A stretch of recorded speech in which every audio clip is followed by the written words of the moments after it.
Halo Moduers, bersama saya Manuel Adi Purwanto, Investment Connoisseur dari Moduit.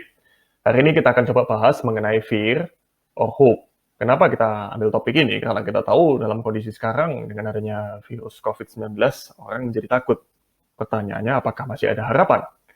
Itu sama halnya dengan kita melihat sebuah gelas yang berisi air setengah, kita bisa melihat ketakutan tersebut menjadi half empty, ataupun kita bisa melihat harapan itu menjadi half full. Oke, sebelum kita masuk ke pembahasan ke sini, kita coba lihat dulu jenis ketakutannya ya. Oke, ada 3 ketakutan yang terjadi saat ini, yaitu ketakutan akan kondisi kesehatan, di mana kita juga tentunya pasti takut kalau harus terkena virus tersebut, ataupun keluarga kita yang terkena virus tersebut, tentunya kita akan mengantisipasi dengan melakukan stay at home atau working from home. Dan juga kita juga pastinya mengantisipasi ketakutan berikutnya, yaitu akan kebutuhan hidup, di mana kita panik untuk kebutuhan hidup tersebut, baik dalam hal makanan ataupun barang yang mungkin akan kita perlukan selama kita tinggal di rumah. Ya, otomatis ini bisa membuat orang menjadi panik dan membeli sesuatu secara berlebihan di luar kebutuhan yang mungkin harusnya diperlukan. Dan yang ketiga adalah ketakutan akan hal finansial. Nah, ini yang terjadi adalah di pasar modal, terjadi penurunan aset-aset yang dikatakan berisiko, yaitu saham ataupun obligasi yang turun karena ketakutan nilai ini akan turun lagi ke depan, ya, sehingga cenderung menjual aset tersebut, ataupun mungkin juga mengantisipasi risiko finansial di masa yang akan datang, sehingga menjual dulu. Ya, kebutuhan akan likuiditas juga. Sebenarnya ketakutan tersebut itu adalah wajar. Tentunya kita harus waspada dan melakukan antisipasi yang wajar. Tapi yang perlu diingat, haruslah kita tetap rasional. Oke, dengan adanya ketakutan di pasar finansial, kita bisa mengukur sebenarnya ya pasar finansial itu dengan melakukan analisa terhadap volatility index atau VIX ya. Kita lihat saat ini ketakutan tersebut mencapai level 68 ya, VIX index. Ini melampaui 4 krisis yang pernah terjadi sebelumnya yang juga sebenarnya di sini timbul ketakutan.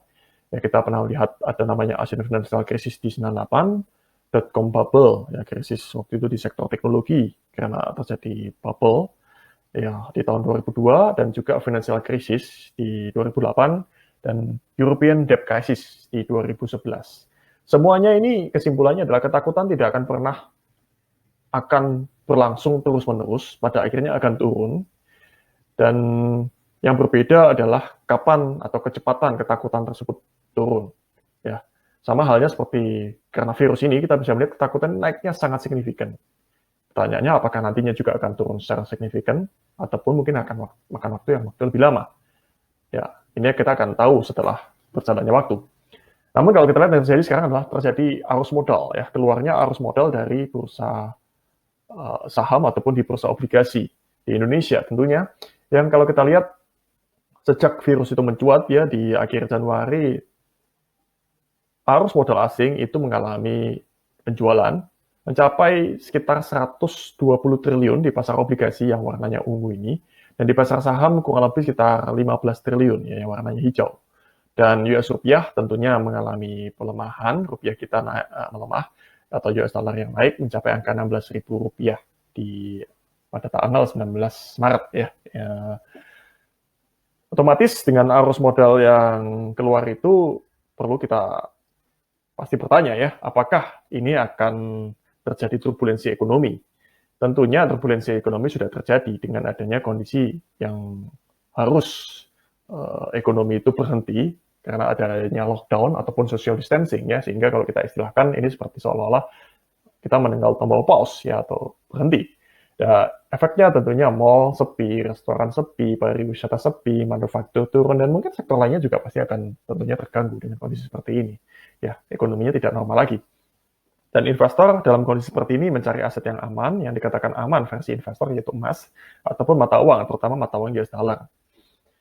Apakah akan terjadi krisis? Mungkin sebagian bertanya seperti itu. Yang perlu dipahami yaitu krisis atau resesi itu adalah kondisi ekonomi negatif selama 2 kuartal secara berturut-turut. Dan mungkin beberapa negara akan mengalami kondisi seperti ini, dan sudah ada yang mengalami kondisi seperti ini.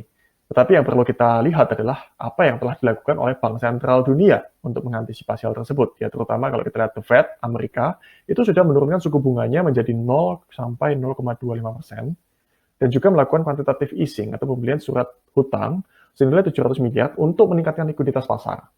Bahkan pemerintahan US itu memberikan stimulus fiskal atau dana bantuan terhadap masyarakatnya ataupun ke perusahaan yang terdampak.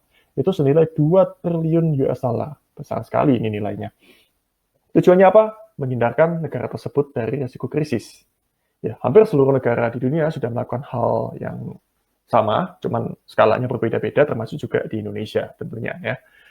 Harapannya adalah jika penyebaran virus ini dapat dikendalikan, kondisi ekonomi akan bertahap mulai kembali, ya seperti contoh di 2003 pada saat kasus SARS, kita lihat Global Manufacturing PMI waktu itu akhirnya recover. Jadi ini adalah indeks manufacturing yang pada saat 2003 mengalami penurunan karena terhentinya sebagian aktivitas ekonomi, terutama di China atau Hong Kong ya pada saat ini. Pada akhirnya juga kembali pulih. Dan juga harga komoditas yang juga sempat turun, itu juga kembali pulih. Ya setelah outbreak dari virus itu bisa dikendalikan. Mungkin kita perlu lihat juga apa yang terjadi di pasar saham Indonesia saat ini atau IHSG yang juga mengalami tekanan cukup besar. Dalam 3 bulan terakhir turun 37%, atau kita katakan sebagai fase bearish, penurunan. Pertanyaan berikutnya adalah apakah IHSG akan turun lebih dalam? Berapa lama IHSG akan kembali naik? Sebaiknya beli atau jual? Oke, sebelum kita menjawab pertanyaan tersebut, kita coba lihat dulu kasus di saat krisis sebelumnya, yaitu di 2008 dan 1997 ya. Kalau kita lihat ke 1997 terlebih dahulu, krisis di Asia, itu fase penurunan terjadi dalam 14 bulan, senilai 64%, dan kemudian marketnya pulih dalam waktu 9 bulan, jadi fase pemulihannya lebih cepat daripada penurunannya dengan kenaikan 178%. Sedangkan 2008, fase penurunan 10 bulan dengan penurunan 59%, dan fase recovery-nya lebih lama, yaitu 1,5 tahun, dengan kenaikan 154%. Oke, kita lihat dulu fundamentalnya bagaimana di 3 periode, ya termasuk 2020. Kalau kita lihat nilai tukar rupiah kita pada tahun 97, karena itu terjadi krisis finansial di Asia, otomatis Indonesia mengalami dampak yang cukup signifikan pada saat itu. Nilai tukar US rupiah itu naik dari 2.400 ke 16.650. Atau 6 kali lipat ya, atau penurunannya sekitar 593%.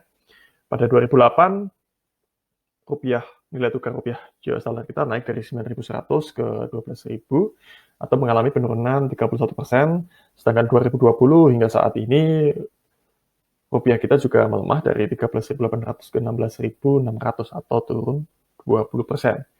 Ya tentunya ini berbeda dengan 97 ya, yang turunnya jauh lebih signifikan. Kemudian kalau kita lihat data inflasi atau kenaikan harga barang itu 9798 itu mengalami kenaikan sampai 54%, 2008 11%, sedangkan 2020 hingga saat ini proyeksinya hanya di kisaran 4%, berarti relatif terjaga ya.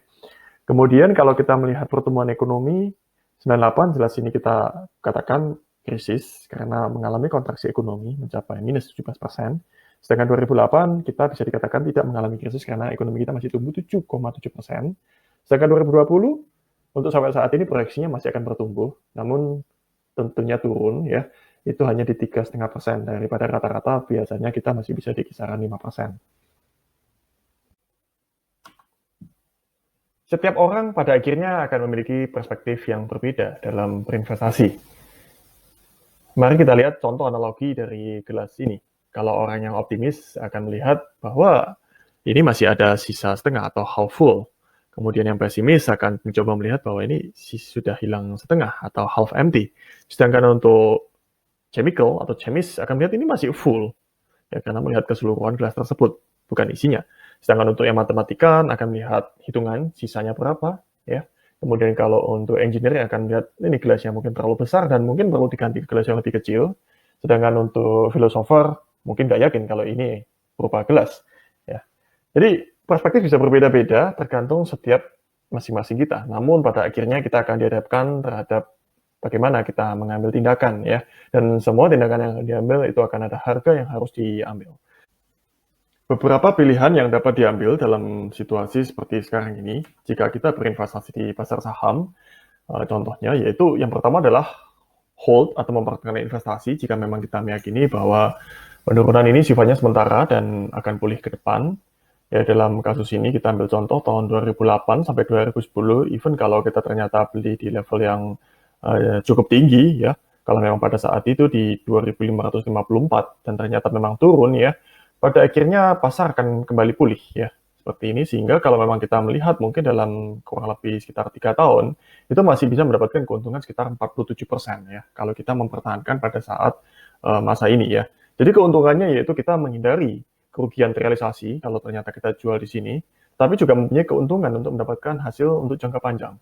Risikonya adalah kalau ternyata pada saat penurunan seperti ini kerugian tidak terrealisasinya juga makin bertambah, dan memang di satu sisi adalah kalau kita hanya mempertahankan, kita tidak ada kesempatan untuk membeli di harga yang lebih murah. Padahal di sini merupakan suatu opportunity atau keuntungan ya, kalau memang kita yakin pasar ke depan akan pulih. Oke, pilihan option yang kedua yaitu kita buy atau kembali membeli secara bertahap ya. Jika kita sekali lagi masih memiliki dana yang tidak terpakai untuk jangka panjang. Dalam kasus yang sama, kita lihat jika kita mengambil posisi pembelian secara bertahap ya, setelah mungkin sekian persen penurunan ya. Contoh kasus ini kalau kita ambil 3 kali di harga yang berbeda-beda, kita bisa melihat secara jangka panjang ya, dengan kondisi yang sama ya, setelah kurang lebih sekitar 3 tahun, ini masih bisa mendapatkan keuntungan 79%, jauh lebih tinggi dari sebelumnya ya. Keuntungannya adalah jelas hasilnya lebih baik untuk jangka panjang kalau kita melakukan pembelian secara bertahap pada saat terjadi penurunan. Tapi risikonya adalah pada saat periode seperti ini, yaitu kita akan mengalami kerugian yang tidak terrealisasinya juga semakin banyak ya, dengan modalnya juga semakin banyak ya. Pilihan yang ketiga adalah jika kita sell atau menjual investasi dan kita merealisasikan kerugian ya, jika kita tidak bisa menahan dengan kondisi penurunan pasar, ya salah satu opsi yang bisa diambil adalah kita melakukan sell atau penjualan atau merealisasikan kerugian. Ya, dan contoh kasus yang sama, di sini misalnya turun hingga 33%, kita sell ya, otomatis kita merealisasikan kerugian tersebut ya. Memang setelah kita sell ternyata pasarnya masih turun, kita akan merasa lebih tenang ya, karena kita tidak mendapatkan risiko penurunan yang lebih dalam ya. Tetapi pada akhirnya kalau ternyata pasarnya pulih ya, kita akan kehilangan peluang untuk keuntungan yang bisa didapatkan, bahkan kita sudah merealisasikan kerugian ya. Kalaupun ternyata kita berusaha untuk membeli kembali di harga yang lebih murah, ya pertanyaannya apakah kita tahu ya di mana ini level terendahnya. Bisa jadi mungkin ternyata waktu kita sell malah sudah ada di bawah seperti ini ya. Jadi sehingga kita kehilangan peluang untuk membeli di harga yang lebih murah. Ya, jadi itu beberapa pilihan yang mungkin bisa dipertimbangkan ya sebelum kita mengambil suatu keputusan dalam berinvestasi. Mari kita lihat bagaimana siklus pasar biasanya bekerja.